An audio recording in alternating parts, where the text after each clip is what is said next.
বিরোধী দলনেতা হিসেবে আজ বিধানসভায় এলেন শোভনদেব চট্টোপাধ্যায়। দলীয় সিদ্ধান্ত দলের সঙ্গে আলোচনা করে নেওয়া হবে, যেগুলি দলীয় সিদ্ধান্ত নয় সেখানে তাৎক্ষণিক সিদ্ধান্ত নিতে হবে বললেন শোভনদেব চট্টোপাধ্যায়। মন্ত্রী হিসাবে আসতেন আর আজকে বিরোধী দলনেতা। রাজনৈতিক জীবন হলো 91 সাল থেকে বিধানসভা আমি আসছি। আমি বিরোধী দলে থেকেছি দীর্ঘ সময়, 11 সাল পর্যন্ত। তারপরে আবার সরকারি দলে থেকেছি, সেখানেও আমি চিফ হুইপের দায়িত্ব পালন করেছি সরকারি দলে এসে প্রথমবার। তারপরে মন্ত্রিত্বের দায়িত্ব পালন করেছি। আমার সব পদ নেওয়া হয়ে গেছে। দলীয় সিদ্ধান্তের ব্যাপারে দলের সঙ্গে আলোচনা করে নেবো, আর যেটা দলীয় সিদ্ধান্ত নয় তাৎক্ষণিক সিদ্ধান্ত নিতে হবে তখন নিজে নেব। মুখ্যমন্ত্রী হিসাবে শুভেন্দু অধিকারী আপনি কিভাবে দেখছেন? এখনই দেখার মতন হয়নি কিছু, সময় বলে দিক, আরো সময় যাক।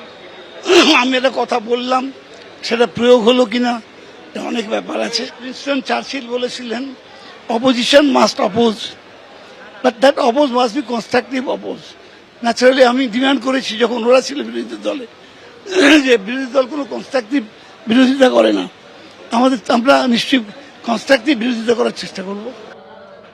আজ বিধানসভায় শপথ নিলেন জয়ী প্রার্থীরা। একের পর এক জয়ী প্রার্থীরা তারা শপথ নেন। প্রথমেই মুখ্যমন্ত্রী শুভেন্দু অধিকারী, তিনি ভবানীপুর বিধানসভা কেন্দ্র থেকে আজ বিধায়ক হিসেবে শপথ গ্রহণ করেন।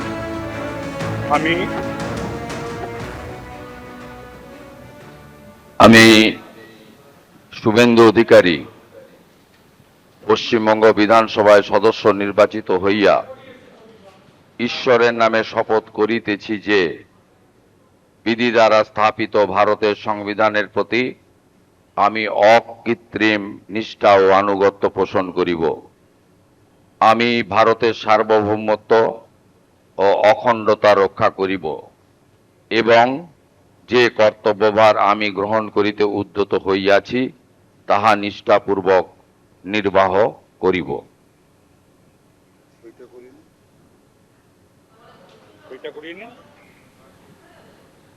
তারপর খড়গপুর সদরের বিধায়ক দিলীপ ঘোষ, তিনি আজকে শপথ নেন।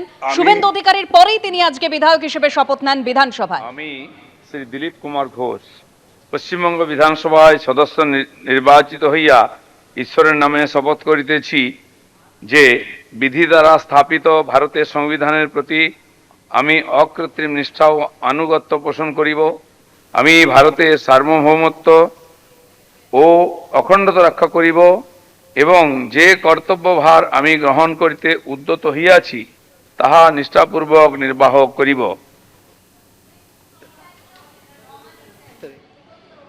শুভেন্দু অধিকারী আজ শপথ নেন বিধায়ক হিসেবে। এর পাশাপাশি দিলীপ ঘোষ, অগ্নিমিত্রা পাল, নিশীথ প্রামাণিক, অশোক কীর্তনিয়া, ক্ষুদিরাম টুডু তারা প্রত্যেকেই আজ শপথ নেন। প্রথমার্ধের শপথ গ্রহণ প্রক্রিয়া ইতিমধ্যেই শেষ হয়েছে।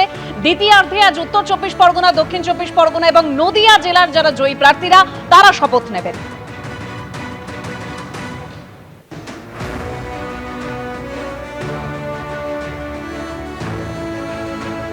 আজ বিধায়ক হিসেবে শপথ নেওয়ার পর মুখ্যমন্ত্রী শুভেন্দু অধিকারী কি বললেন শুনুন। আমি দু জায়গার এমএলএ হিসেবে তো শপথ নিতে পারি না। আমি ভবানীপুর থেকে শপথ নিলাম, মানে আমাকে সংবিধান আইন অনুযায়ী নন্দীগ্রামটা ছাড়তে হবে। ছাড়লেও আমি নন্দীগ্রামের মানুষকে কথা দিতে পারি, 2009-এর 5ই জানুয়ারি ফিরোজা বিবি জেতানোর পর থেকে আমি এমএলএ ছিলাম না, কিন্তু আমি নন্দীগ্রামের সব দেখাশোনা করেছি। এখানেও একজন প্রতিনিধি থাকবেন বা তাকে নন্দীগ্রামের মানুষ নির্বাচিত করবে।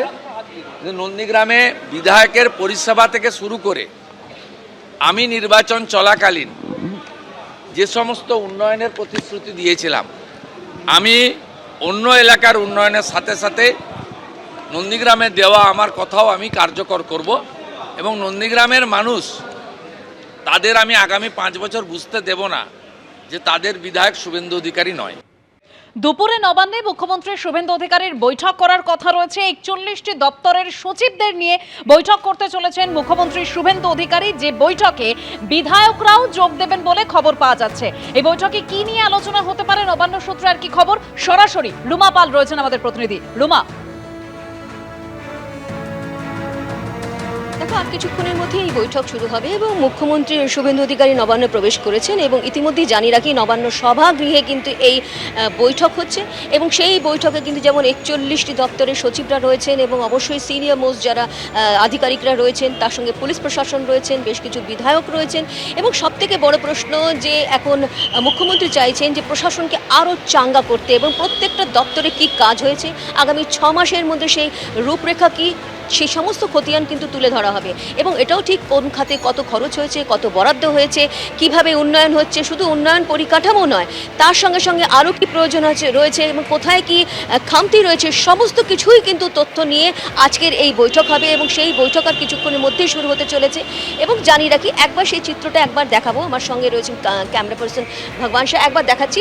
এটা হচ্ছে তোমার নবান্ন সভাগৃহ এবং নবান্ন সভাগৃহের মধ্যে কিন্তু ইতিমধ্যেই জানিয়ে রাখি যে অনেক প্রায় প্রত্যেকেই কিন্তু ভেতরে প্রবেশ করেছেন, যারা সচিবরা রয়েছেন, সিনিয়র মোস্ট যারা রয়েছেন এবং তার সঙ্গে এটাও ঠিক পুলিশ প্রশাসন রয়েছে, অনেক বিধায়কই এসছেন এবং মুখ্যমন্ত্রীও কিন্তু নবান্নে প্রবেশ করে গিয়েছেন। অন্যদিকে জানিয়ে রাখি দেখো মুখ্যমন্ত্রী হওয়ার পর থেকেই কিন্তু একদম প্রশাসনকে চাঙ্গা করতে এবং কোনোভাবেই যাতে কোনো কাজ কালকের জন্য না ফেলে রেখে আজকে সেই কাজ করতে হবে, সেই কাজ সেই বার্তা দিতেই কিন্তু এই বৈঠক হচ্ছে। খুব স্বাভাবিক, এই বৈঠকের পর যেমন একাধিক জানিয়ে রাখি যে যখন থেকে তিনি দায়িত্ব গ্রহণ করেছেন তারপর থেকে কিন্তু যেভাবে বিভিন্ন দপ্তরের ক্ষেত্রে কিন্তু একের পর এক পদক্ষেপ নেওয়া হচ্ছে, সেক্ষেত্রে এই আজকে এতগুলো দপ্তরের সচিবদের সঙ্গে তিনি যখন কথা বলবেন এবং অবশ্যই তাদের যে সমস্যা এবং তার সঙ্গে সঙ্গে কত খরচ হয়েছে, কি হয়েছে, কতটা উন্নয়ন হয়েছে সব কিছু জানার পরই কিন্তু পরবর্তী কি নির্দেশ দেন সেদিকেই দেখা। ধন্যবাদ রোমা। এবিপি আনন্দ এগিয়ে থাকে, এগিয়ে রাখে।